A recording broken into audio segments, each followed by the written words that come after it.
What up, my fellow Knicks fans? This is your guy Marcellus Ease, and don't panic quite yet. Now, for the fellas out there, I'm pretty sure some of you remember when you were a youngin' in your elementary school. It might have been in one of your classes. There'd been a girl that was kind of pestering and bothering you, and it was just only you, and you was always wondering why. And then one of your older cousins or maybe older brother pulls you to the side and let you know, yo, that girl has a crush on you. The reason why I'm stating this is because the same courting ritual is taking place between Knicks fans and the media. Now, the day of the lottery, the trolling began early, even though that there were 13 other teams involved in the lottery. Us Knicks fans, we got trolled the most, and by the end of it, we were slated to be the biggest losers, apparently. Even in a draft where no one knows who the hell is anyone outside of the top three players, and the top three players are all iffy players. Now, who are the biggest losers of this lottery? I would say first, the Cleveland Cavaliers. This is the second year in a row that they finished with the second worst record in the league, and they got dropped down to the fifth pick. The Detroit Pistons had the fifth best chance of getting the first pick, and they dropped all the way to number 7. The Hawks had the fourth worst record, and they dropped all the way to the sixth pick. And of course, us, we were the sixth worst team, and we dropped down to 8. Now, the biggest winners was definitely the Charlotte Hornets. They were the 9th worst team in the league, and they got the 3rd overall pick. And then same thing for the Bulls. They were the 7th worst team in the league, and they dropped down to number 4. There's some lucky-ass teams right there. But overall, this draft right now kind of has the same makings of the 2013 draft, where you had guys like Otto Porter Jr. go 3rd overall, Victor Oladipo number 2, Ben McLemore, Trey Burke, Cody Zeller, Alex Len. None of these guys were really spectacular, especially Victor Oladipo off rip. He kind of developed into being a better player throughout the years to prove that he should have been the 2nd overall. But this draft had a lot of gems. You had guys like Rudy Gobert go number 27, CJ McCollum number 10, of course Giannis number 15, Steven Adams number 12, and even the guys that were undrafted like Robert Covington ended up being a solid player. Seth Curry, Matthew Dellavedova. This draft was very deep and had makings of just a sleeper draft. I mean, Anthony Bennett going 1st overall was one of the biggest busts. But this draft right here kind of has the same makings. You had Anthony Edwards, a freshman player out of Georgia who played about 32 games. He has the most evidence of just being a solid NBA pro out of all the players. Now, James Wiseman is slated to be number 2. He's a big man. He can't really guard other players if they switch, which is going to be an issue. And he just catches and dunks. So Golden State having the 2nd overall pick, they may end up trading that pick and getting something else. And then you look at LaMelo Ball. Of course, he has the most hype because of social media. Instagram, his show on Facebook, and of course, his dad.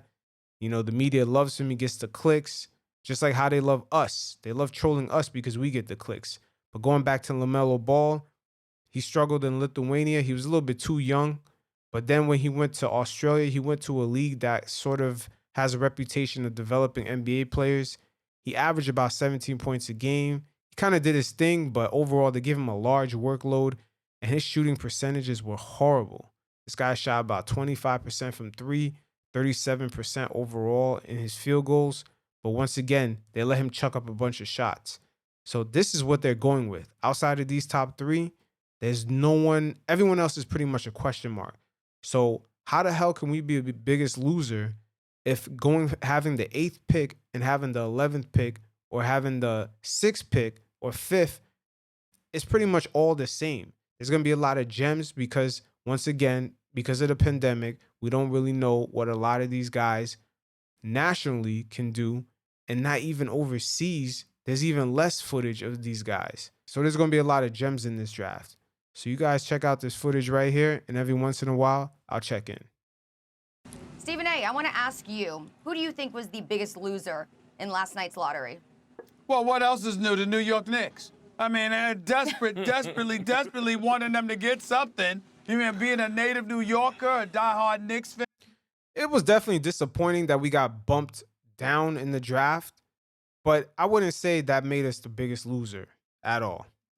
Very happy that Leon Rose and Worldwide West is there running the show. I think that promising things are happening. I'm very, very pleased, even though I would have liked Mark Jackson to be the coach, no question about it, or Ty Lue. I'm very pleased with Tom Thibodeau. Obviously, he's got a staff. My man Walt Perrin and others are there, no question about it. I'm looking forward to upward mobility, but damn, it would have been nice to see the Knicks get a #1 pick for once. I mean, my goodness.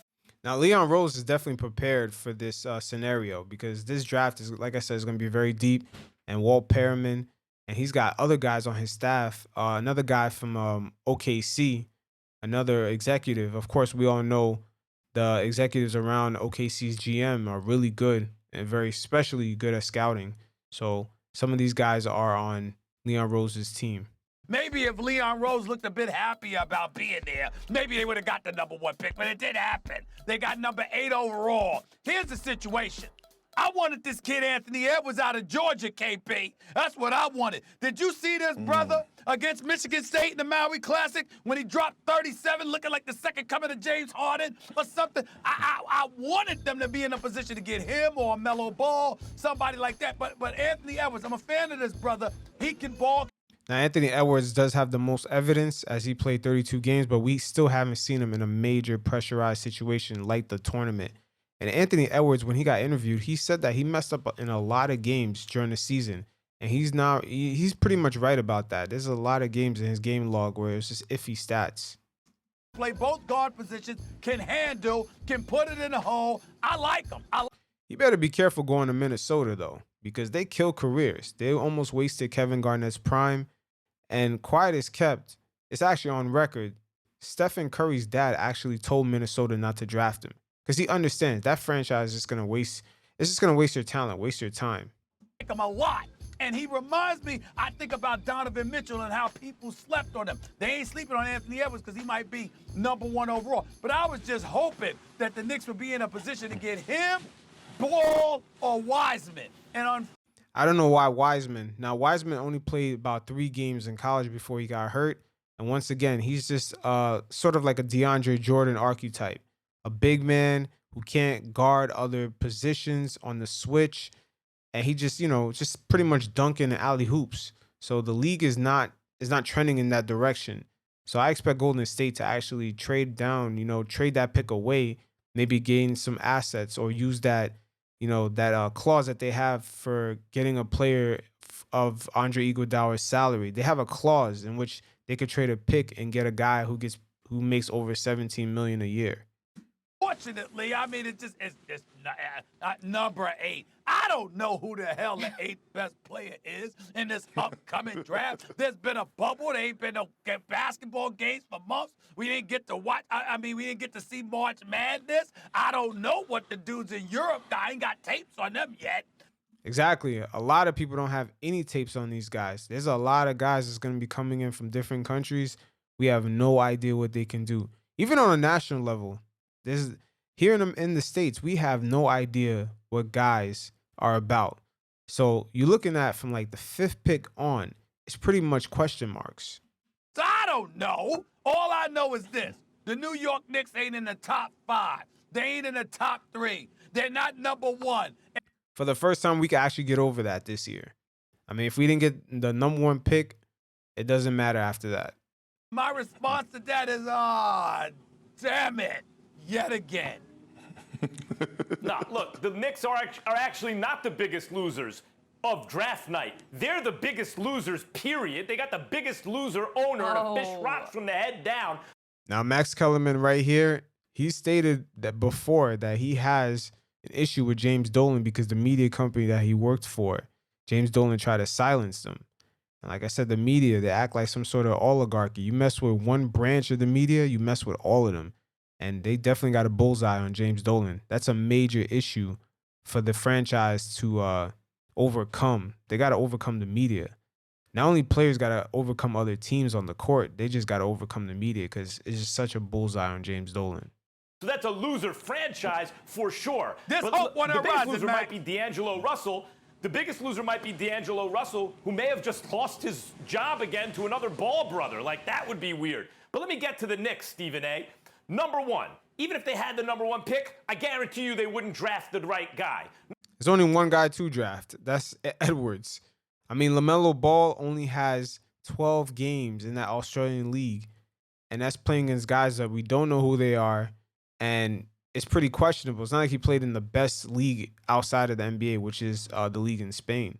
Number two, if they did draft the right guy, they wouldn't develop him well. Number three, if somehow the right guy fell to them, right? Remember the draft where they got Porzingis? Everyone knew the number 1, 2, and 3 picks. No one was going to take Porzingis in the top 3 because he wasn't as known a commodity. So whoever drafted 4 was going to take Porzingis. He fell. No, they were not going to take Porzingis. Porzingis was not on a lot of people's board. So that's why when they drafted him, there was a lot of question marks like, whoa, what is this? And the little kid had that meme going and everything. That's where all that sentiment came from. It was like, where did this come from? But thank God that year that we fell to number 4. I know everyone was disappointed we didn't get the first overall, but it ended up being in that draft. Only Karl Anthony Towns was worth it, and Porzingis was worth it. That was it. D'Angelo Russell and that other guy from that got drafted by Philadelphia, they did not work out. I mean, I can't remember his name. That's how irrelevant he is. Into their laps. Even if the right dude fell into their laps, that toxic loser environment would mean that they would get nothing for him. They got nothing for Porzingis, just like I told you when they traded him and they tried to beat us in the head with, oh, we're trying to rebuild. Some idiot franchise is going to trade a franchise player on his rookie deal because they want to rebuild. No, that's not what happened. KP no longer wanted to be part of the squad. That's why he was gone. No, you keep him and use him to attract other max free agents, and now you got 3 great players, but the Knicks are a And then looking in hindsight, KP, he still has that issue with his stamina. He cannot lead a team in an 82-game season, especially in that Western Conference. Thank God he has Luka, because KP, he's on the verge of looking like the 3rd option. Stock. There's a Twitter account I follow, Jason O. Gilbert, who tweeted at the time of the Porzingis trade, with the money they saved or the cap space they saved by trading Porzingis, the Knicks will be able to hire 2, maybe 3 PR guys, right? And that's what happened. Everyone you. No, that's all opinion. And plus, when you save money towards your cap, it doesn't go towards the back end of anything outside of the 15-man roster. That doesn't even make any sense. Once again, Max Kellerman, him and the rest of the media, there must be someone that works on the top brass at his network right now that has an issue with Dolan to let a business partner get aired out nonstop on air like this. This is crazy. Once again, there was 13 other teams part of the lottery, but only one team is dominating it, even though they don't have the first overall pick. Like I said, Knicks fans, understand your value. Just mentioned, Stephen A. The Knicks, the loser franchise that they are, blew it again. Clown organization making a stupid trade as usual. Hired PR guys to try to explain it all away. They're not the biggest losers on draft night because they'd screw it up anyway. Even when something falls into their lap like Jeremy Lin, that they didn't have to invest anything in, they lose him for nothing. No, that Jeremy Lin situation was really a Mike D'Antoni versus Carmelo situation. Jeremy Lin fit perfectly with Mike D'Antoni in his system, but Melo did not want to run that system. A ball stopper like Melo just did not fit in. And we see how that ended up working out. Melo ended up getting D'Antoni fired. The Knicks are the biggest losers every night because of James Dolan, but they weren't the biggest. Is James Dolan on the court? I mean, I've never seen him on the court. Losers last night. That may have been D'Angelo Russell, depending on who they draft. Stephen A. and Charlie, I am speechless right now. I'm speechless. For the first time, Max Kellerman is speaking the gospel. I mean, he just gave us the good word from Genesis chapter 12, verse 9. Yo, Kendrick Perkins, he probably doesn't even know what the hell that verse even is. Kendrick Perkins strike me as one of these guys that just says whatever and doesn't even believe himself. You know, like sort of like Don King, when you see every time it's election time, he tells everyone to vote, but he can't even vote himself. That's what it is. And he's right. Until they get rid of Dolan, and until he sells the team, the Knicks are going to lose. Nothing as good is going to happen for the New York Knicks. They were the biggest losers in the in the lottery draft last night. Damn, that's crazy. The Knicks were the biggest losers in the lottery. I mean, we just fell 2 spots. There were teams like I said, once again, Cleveland 2 years in a row. They were the second worst team in the league, and they fell to the 5th spot. That's crazy. When you look at the Knicks, no free agents are coming there, not no superstars. You can't trade for anybody. And so I was looking at the Knicks, and I'm like, and I'm with you, Stephen A. I like Anthony Edwards. I think he's a stud. I think he's going to have a hell of an NBA career. He's going to be an all-star one day. But the guy that the New York Knicks need is LaMelo Ball. LaMelo Ball is everything and more for the New York Knicks. He's the star in the making. He's a superstar. I mean, he everything about him says superstar. Yeah, it sounds like most of the stuff he's about to describe is gonna be about his looks, his appearance, sort of like his aura. He has the aura of a superstar. I don't know about that skill set. I don't know. Pastor Perkins. He's ready for the bright lights. He's ready for New York City. And the brother could play. He could play. He been playing professional basketball for the last... My man played 12 games, but yet he gets all this hype. It's mostly from the marketing. His dad did a genius job of the marketing around him. He did the same thing for LeVar. LeVar almost got drafted 1st overall, even though he didn't have the talent, but he definitely had the marketing. 2 or 3 years. He's ready. He's ready. Everything about him. He got the great smile, the hairdo. He love it. Oh, there we go. He's describing how he looks like. That has nothing to do with what a superstar in the NBA is. Superstar in the NBA is a guy who can take over, lead a team to a championship. Marketable. The New York Knicks, they lost again. And I never thought that I would be agreeing with Max on this Friday and saying that Max Kellerman actually spoke the gospel today. Well. Damn, pass around that collection plate. I mean, he did everything he had to do. He's trying to pass that collection plate to all the ESPN executives. Look, I shitted on James Dolan. Promote me, baby. Jesus Christ. Well, listen. Knicks is something we can all. Wow, he dropped that Jesus Christ at the end of that. All right, let him know, Pastor P. Here's the deal. Hold on. There's nobody that disagrees with him about Dolan based on Dolan's record. I'm just hopeful. You know, Max has turned his back on New York. He's traded. He's been the trader that he is. He's gone to L.A. He's been surrounded by the purple and gold. He don't give a damn about New York anymore. No doubt. I understand him, but he's I love traded, New York. I he's just hate traded the us Knicks. away. I'm holding out Root for the hope. Nets in New York. I'm holding out hope for Leon Rose and Worldwide West, William Wesley. I'm holding out hope. And by the way, as a suggestion for the New York Knicks, can you do me a favor, please, James Dolan? If you really want to represent New York City, will you stop having the practice facility in the outskirts towards Westchester or Connecticut or whatever? Bring the damn team to New York City. Once again, we're talking about the draft here, where 14 teams participated in, and we go from that to telling James Dolan to change the practice facility. Once again, this is the pestering I told you about in the beginning of this soliloquy.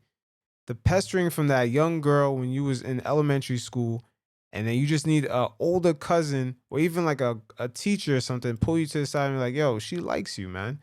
And it's the same situation here. They want the views, the clicks. They understand the power of the Knicks fan base. And practice there. You got to get stuck in traffic on the West Side Highway and everywhere else. I mean, please, that ain't New York. That's part of the problem. If somebody wants to come and play for the New York Knicks, they don't want to be traveling to damn near to Connecticut in order to get to practice. They want to be in the city. Find a way, Dolan. Find a way, Dolan. It's crazy. The fact that they're talking about all this extra shit that has nothing to do with the lottery, it shows you the disrespect that they have for the Minnesota Timberwolves. They really don't believe that they're going to do anything with the pick. That's what it really comes down to.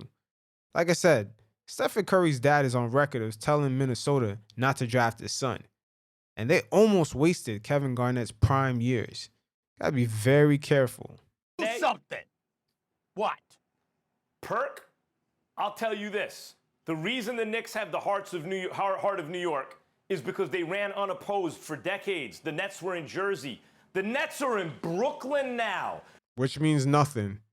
Yeah, I'm eventually do that video on the Brooklyn Nets and their branding when they first came to Brooklyn. There was a lot of mistakes they made with that first impression that they left because they made this team look like the Boston Celtics, and it's just like a phoniness of just trying to overuse the word Brooklyn. It's really strange, but I gotta go over that. I definitely will make a video on that. But the Brooklyn Nets right now, they still can't get that Jersey Turnpike smell out of them.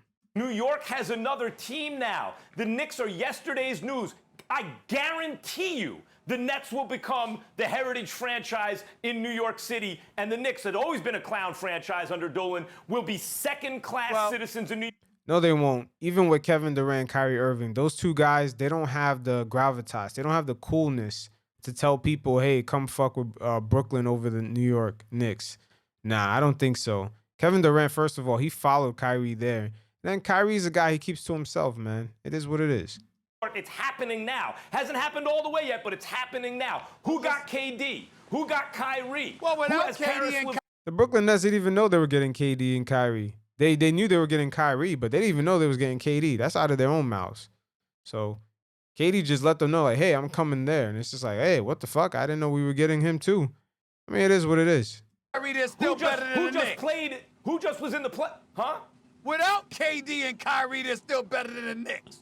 So, I mean, No I doubt. what do you They're want also to say? easier to root for.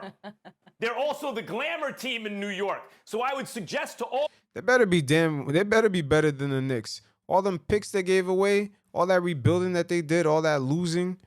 I mean, they should be in better position than the Knicks are, especially drafting LeVert. I mean, these guys for years had no choice but to rebuild because the minute Kevin Garnett, Jason Terry, Paul Pierce, the minute they gave out, they had to start over. And that it's been like that probably since like 2014. So a lot of years have gone by. And the Nets, they were still, I believe this season would have been the first season or last year where they actually could use their own picks. So they should have been in a better situation. Because the Knicks, while the Nets were sucking, the Knicks were actually competing in the playoffs with Melo in 2012. New Yorkers who've been fed up with the Knicks but have had no choice, you do what I did. You root for a team in New York, root for the real New York team, the Brooklyn Nets. You see not what I'm this saying? clown. Man, this guy doesn't even believe what he's saying right here. Root for the real New York team, the Brooklyn Nets. Franchise, the I can Knicks. acknowledge Pathetic. Brooklyn. I can acknowledge Brooklyn is the better team, but there you go saying root for them too. I mean, you're just a traitor. You should just be ashamed. I mean, why? If Dolan Why are you sells even? the team, They I'll say a shouldn't even different tune. allow you in New York City. The way I mean, I know it's Dolan- horrible, but Guys like Max Kellerman, it confuses guys who, I should say this, guys who work in the media like Max Kellerman, it confuses them that they believe that they have so much influence that they should tell the consumer or the person that's watching them, hey, don't mess with the Knicks. The Knicks are a loser franchise. And they're confused year after year when they see that the Knicks are worth the most out of most sports franchise teams in the world and that the Garden sells out year after year. Their word is no longer gold. See, back in the day, the media used to go unchecked. And once they, basically had a bullseye on someone's back, they would just basically eliminate that person. But it really confuses guys like Max Kellerman that he comes in and shits on the Knicks all the time. But yet James Dolan and the Knicks net worth keeps going up and up and up every year. to sit up there and to encourage my city, folks Stephen to, A. I make the root decisions who gets in and for out. the other team against the Knicks. You're just a traitor. Why don't you just go to L.A.? Just go. I like LA. Yeah, he likes LA. LA's that bandwagon fan base. It is what it is. Stephen A, to your Wow. point, though, My town, too. to your point, Stephen A, to your point as being a loyal New Yorker, right? There's still a little hope. You still got Worldwide West, right, who got connections all over. The guy knows Jay-Z, he knows Beyonce, he knows everyone. And you still got Tom Thibodeau, a guy who, one word to describe Tibbs is culture. So it's still hope for the New York Knicks if Dolan allows them to do their job. If he allows them to do their job, which I think he will. right, So there's it's no still hope that for the Knicks. 10% Don't be Are you chance. sure about Why that? don't you just Joel? leave? We won't It's hold a- our Why don't you breath, just leave? okay? Don't show up at South Street Seaport, Max. Just go. New York. Yeah, Stephen A. Smith had enough of Max. But Kendrick Perkins, at the end of that, he's right, man. James Dolan and Leon Rose, especially Leon Rose, he's assembled a nice team around him. They have great reputation. I'm pretty sure Kendrick Perkins knows because he's dealt with some of these coaches that the Knicks hire, especially the assistant coach at the Knicks hire, Kenny Payne. You know, a lot of these guys, man, coming up in AAU, they dealt with a lot of these guys. They've been schooled, what to do in their home life, especially, Kendrick Perkins is a brother. Kenny Payne is a brother, brothers be schooling each other. So it is what it is. Kendrick Perkins, no, the Knicks got some good guys around the organization right now. So it is what it is. Like I said, it hurts right now that we got bumped down in the draft, but we can cry now, but we'll end up laughing later because I'm telling you, there's going to be a lot of teams that are picking 14th, 15th, maybe even 20th, maybe even to the second round. That's going to get studs in this draft because there's a lot of guys who got the mindset, the skills that's going to go under the radar. But it is what it is. You guys stay safe. Until next time, peace.